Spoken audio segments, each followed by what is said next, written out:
Hi, Bob Bartlett here with the Ubuntu Fly Anglers Network and iFishiBelong. And this is our podcast series on the reel, and I am your host. This conversation was recorded in 2024 on Instagram, but way too important to only live there. So we have moved this episode and others like it to our podcast. In this episode, longtime Washington, D.C. resident, content creator, social media influencer, and brand ambassador Angelica Talan talks about being a mom and how her daughter inspired her to become a role model on the water for others who look like them. Angelica shares her thoughts on being part of a sport with few women of color in it. So check out this episode of On the Reel with Angelica Talan. Thanks for listening. So without further ado, hi, Angelica, and Hi. welcome to the show. Thank you so much for having me, Bob. And thank you all for tuning in right now. I'm so excited to be here with you. Well, we're excited to have you, and I know where you are. I know you are multitasking as we speak. You're hosting another event, but you took time out to spend some time with us, so I really appreciate it. Thank you. So Angelica, let's just kick it off. So who is Angelica Talon, and besides all the stuff that you do, who are you? Oh, well, thank you. Well, I would say first and foremost, I am a mom. I identify like very heavily with the mom duties right now. I'm a mom. I'm an actress. I'm a model. I happen to be a social media influencer, a digital content creator, and I guess most recently, fly angler. Wow, most recently. Well, I know your fishing career or lifestyle started early. You want to talk about that? Yeah, so when I was growing up, I grew up in Northwest Ohio, outside of Toledo. For those of you who don't know where Toledo is, it's very close to the Michigan border. And I grew up in a very rural setting in Northwest Ohio. I guess from Toledo, it would be about 40 miles west. And I used to fish with my kid, or with my parents, I should say. When I was growing up as a kid. And I loved being in the outdoors. It was the one thing that like just made me feel good about life and just took me out of my world, being one of the only brown people in my hometown. And it just made me feel like more connected with just life and just really pulled me out of any type of feeling of having to be like one of the only minorities in a small kind of country, rural. I call it a hillbilly town. My parents are hillbillies. I was a hillbilly. I grew up like a hillbilly. And I think fishing and crabbing and fishing for crawdaddies is what we call them, really just like impacted my life at a very young age, starting probably around 6 or 7. Wow. You and I talked about that because I grew up in a similar place, backwoods of West Virginia, not far from where you're sitting right now. And I just wrote to someone, wrote a little essay, and in it I mentioned that I grew up when being black in country was not a very popular thing. Not that it's ever popular, but it was less popular in the 50s and 60s during the civil rights movement and the Black Power movement and so on and so forth. So I totally get it. You and I have that in common. So then you moved on. Then you ended up in the D.C. area, right? And you had a daughter. Tell Yes. us that story. So I fell in love with my college Oh, sweetheart, and he oh, moved out to DC and invited me to come and live with them. And I was in love, young and in love, and was like, "What's DC about?" So I've been in the DMV, as they call it, DC, Maryland, Virginia area, wow. for almost more than half of my life. So 25 years out here, and I have a 15-year-old daughter and a 14-year-old son, and my daughter. Ella, when she was 9 years old, she saw a bunch of people fishing on the Potomac River here in DC. And she remembers seeing photos of me when I was younger fishing. She remembers like all the stories that I share with my parents and my uncle. And so she said to me one day, we were out in a place called Haynes Point, And she said, Mom, I want you to take me fishing. And I was like, what? Like you didn't ask your dad? You didn't ask like my dad. You didn't ask like my uncles or anything. You asked me. And it literally just like made me feel like, I don't know, it's just something in my heart that just was like, oh, I'm definitely going to take you. We're going to slay all day. And it just like that moment of her asking me to take her fishing just changed our relationship in a way that just like we've been outdoors ever since. Well, but I want you to elaborate on that part. But I also know of a funny story involving your first time taking your daughter out fishing, and you weren't fly angling at that point. Would you mind sharing No. that story? Yeah, so I decided to go ahead and get like all the tackle and the, the fly rods that, or not the fly rods, but the fishing rods that I had when I was growing up that were by pin, and got everything together. And I'm like, we're gonna go. And I showed her everything. We had like chicken gizzards, we Oh had no! worms, we had shrimp, we had like all this like what they call live bait. And yeah, we went fishing. She caught probably 7 or 8. I don't remember, but it was a lot of catfish in a small amount of time here in DC in the Potomac River. And we brought it back. I had just bought a brand new car, and Oh, I don't get like new cars all the time, and so that was a big deal. And I accidentally left everything, including the fish that we caught, in the trunk of my car in 103-degree heat for a weekend, an entire weekend. And I went to like get in the car to take the kids to like a kids camp, like a summer camp, and I smelled something that was like death. I was like, what in the world? I totally forgot. And I don't know, maybe I half expected my husband to like go and like clean up after we got back or something. And yeah, everything was dead, like everything. The fish were like, it wasn't good fish handling at the time. And I immediately cleaned my car, got it detailed, which set me back about $300 or $400. And decided to go on YouTube and say like, hey, like fishing without live bait, fly fishing came popped up everywhere. I was like Googling it. I was on YouTube. Um, and I was like, okay, I'm definitely gonna like try that. I was getting ready to do a social media campaign with Visit Pennsylvania. And they said, hey, we've got like a bunch of different options. Like, what would you like to do? Would you like to do like some whitewater rafting? Would you like to, go on a hike? Or would you like to, go fishing? And I was like, how about fly fishing?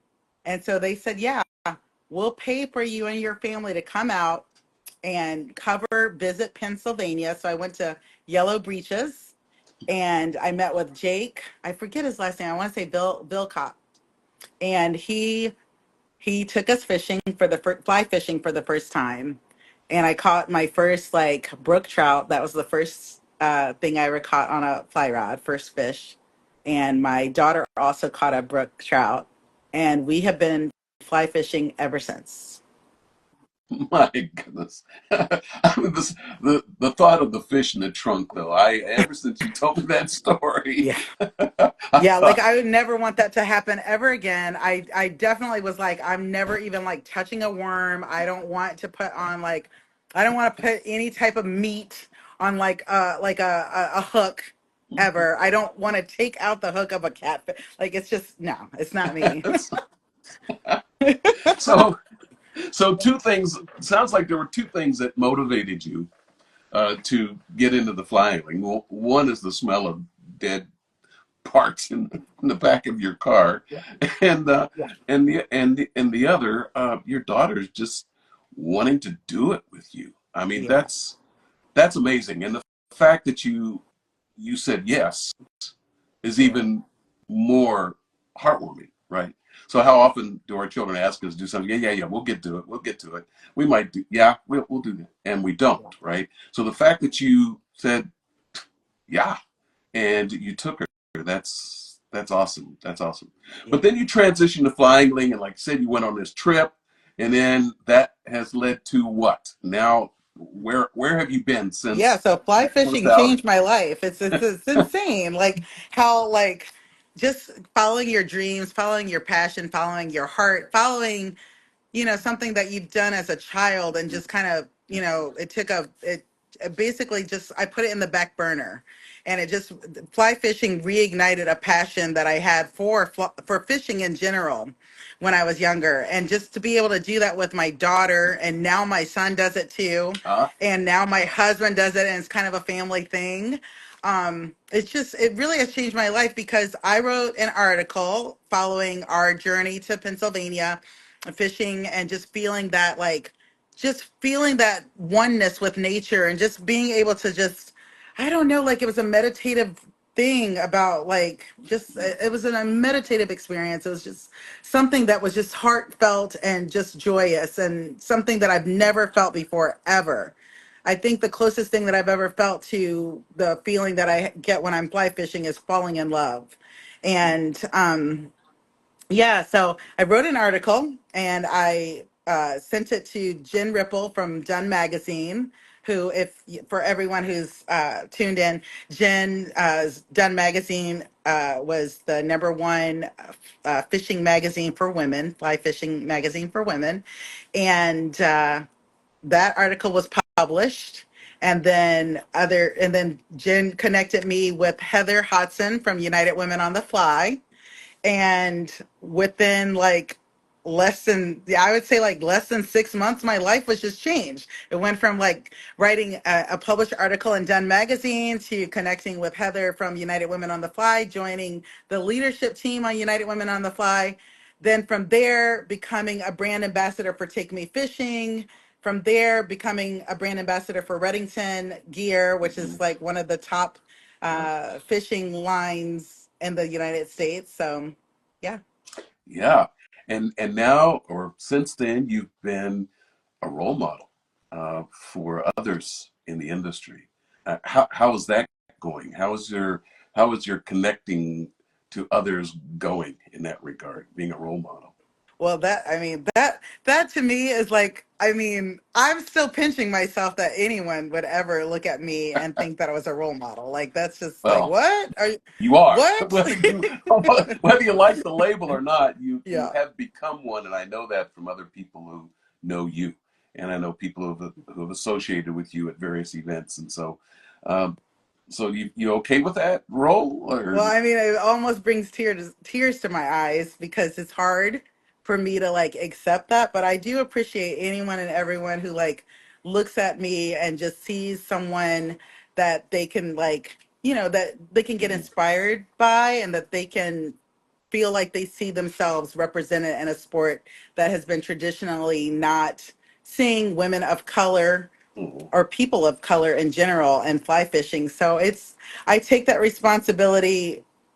I don't take it lightly. I take it very seriously, and I do everything in my possible power to be a positive presence out there on the water, representing people that I know uh, don't really have the space Sure. to be seen. So, Yeah, it's I've heard it said many times, and I've started repeating it myself that it's hard to become something you do not see, and if yes. you don't see yourself, outdoors, you do see yourself in the gym, you do see yourself in the football field, baseball field, in those places, but when you don't see yourself outdoors or people that look like you outdoors, it's really hard. And I know because you're out there, you go to events, you're all over the country, you fly fish all over, and you're still active in these various groups. That can't help but get someone excited, like, oh, there is someone out there that looks like me, and Yeah. and I want to be that person. That's what I'm hoping that people see Ubuntu that way, and our initiatives and what we're trying to do. Because we're trying to get in front of people to say you could do this. You need to be outside. The old more green time than screen time, as we say. Yes. So Amen that's to what we're that. trying to promote. So really, really thankful that you're helping us spread that message. So final question, not really final question, but let's say coming to the end question here. So, given your professional experience, right, doing what you do, and your lived experience of being a person of color fly angler, what would you like to see change? I know it's a bit of a rhetorical question, but Can you articulate that? What would you really like to see change about fly angling and about the outdoor industry in general, given your experience? Well, I honestly believe that our children, our youth, Mm, needs to see themselves represented more. Like you and like me, we're out there, we're actually fishing and we're doing it, but we're not really seeing ourselves in the marketing materials. So when I receive uh, a magazine that's selling me gear and mm, I'm looking for people of color, I don't yeah, really see us represented as much. So I've mentioned this on many platforms. I've mentioned this even at ICAST when I sat on a panel. ICAST is one of the, well, it is the largest fishing conference in the world. And I was able to sit on a panel last year and discuss that. We're out there, we're buying, we have the buying power to mhm, buy the gear, we have the buying power to purchase and basically spend our dollars. And I think that when we see ourselves in catalogs, we see ourselves on social media, ads, etc., then we feel like we're being invited. I mean, I'm speaking for myself and I'm speaking for my children and I'm speaking for what I think, my future grandchildren and great grandchildren and my future legacy. I think that needs to be changed immediately. It's 2024. And when I open up, I won't name names, but big box retailers that are primarily in the fly fishing game, I see maybe one of us. That's it. I mean, African Americans make up 15% of America. That's how much we represent in terms of an ethnic group. And I just feel like maybe the catalogs, maybe the social media campaigns, maybe some of the marketing materials needs to represent at least the percentage that we represent here on Earth. yeah. That economic capital is there, and it's unfortunate that it hasn't been seen as critical or as important as you're talking about. One thing that's an interesting observation in regards to that is that I've noticed I don't know, I think I'm a sociologist by training, so I always overthink things, but at least I'm accused of that. But I've often wondered in the past few years, let's say the past decade, that in a time in the era that we're in, right, where some would argue we're in this post-race epoch, race is a thing of the past. It's the color of green. That's the only color we need to be concerned about. I've noticed the trend, and maybe you've seen it, more and more affinity groups are happening. In other words, people that used to belong to large groups like us, large groups that are overwhelmingly white, have pulled away from those groups and said, no, wait, we, I want to be with people that I can share my experiences with that get it, right? And so I've seen that growth, and it just kind of is an interesting phenomenon, I think, when on the one hand people are talking about how inclusive we are and we're welcoming and we don't discriminate, and at the same time people are like, I'm cool, I'm going to go over here and I'm going to hang out with the Angelicas of the world, and we're going to just do our own thing over here. And maybe you'll notice when our numbers get so big, right? We have so many things going on, good things, that maybe you'll see us in a different light when we come back in, if we come back in. Yeah, I mean, you make a good point there. I mean, again, I think it's a surprise to a lot of these retailers or these brands that brown and black people have the buying power. It's Mhm. like, I don't know if it's a foreign concept that we have the money to spend, but it's an untapped Yeah. resource that they're missing out on, that they're losing. It's just bizarre to me. I just don't get it. Hmm. Yeah, it is one of those interesting conundrums, I think, but one that we need to talk about, and that's why I like the fact that people like you join on the show and you say, "Hey, this is what's real. This is where I'm seeing things from my perspective in the industry, whether it's clothing or whatever. We're just not there yet Yeah. in any kind of numbers. I mean, you get the occasional picture, but we're just not there in any kind of numbers." Yeah. So that's awesome. Well, I know that there's a whole room full of people Yeah. next to you I waiting. think I feel like let me take you out because some people that are tuned in, they only know me through the fly fishing world, but let me just take you all out and show you a few of the people that are here. I am hosting an Please event for do. the domestic company Athleta, which is a huge fitness brand, and we've got a group of women here to support. Some from the fly fishing world came to support. Even some of the team that was on United Women on the Fly with me. So let's go out real quick before we have to Hey, let go, and let's go let's for a go meet walk. some people. So Thank Angelica, you. is Erin around? So Erin Erin. was here just a couple minutes ago, but she had to take off. Say hi, everybody. Hi. These are some of the Athleta principals and some guests for the event that we're hosting. And then let me see if I can turn you around. I don't think I can turn us around. So just say hi, everybody. All right, let's go and let's meet my co-host Meredith. Y'all say hi to everybody. Yes. Look So this is at all those Jonah. beautiful people. Say hi. So this is my real life. This is what I do outside of fly fishing. When you're not in waders. Thanks. So as a brand ambassador for Athleta, which is like I said, a domestic brand. Are we global? Hi. Hello? We're in Canada. We're North America. Okay, North American brand Athleta. Yeah. Yes. Thank you so much. Well, that's awesome, I Angelica. Thanks literally for feel that. like I'm at the Oscars or That something. do you have a red carpet? Do you have a red? Oh, we should have had a trout carpet, I think.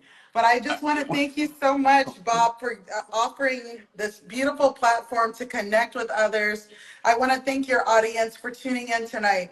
It means so much to me. I literally, I'll be honest, I'm one of those girls, the inner brown child that grew up in Northwest Ohio still exists.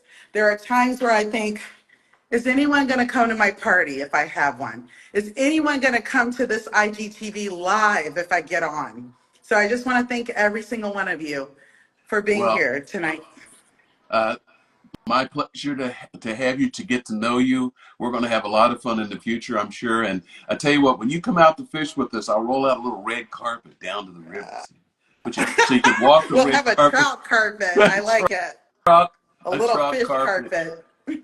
So I know you have to go again. Appreciate you, and I'll end up the show here while you go back to your guests, and have a wonderful weekend. And maybe we'll touch base next week. So thank you for listening, everyone. You can also watch each episode on our YouTube channel. Follow us on Instagram at Ubuntu Fly Anglers on Instagram and UbuntuFlyAnglers.com on Facebook. You can also message me directly at UbuntuFlyAnglers@gmail.com. So thanks, everyone, for listening and watching. See you next time. Tight lines.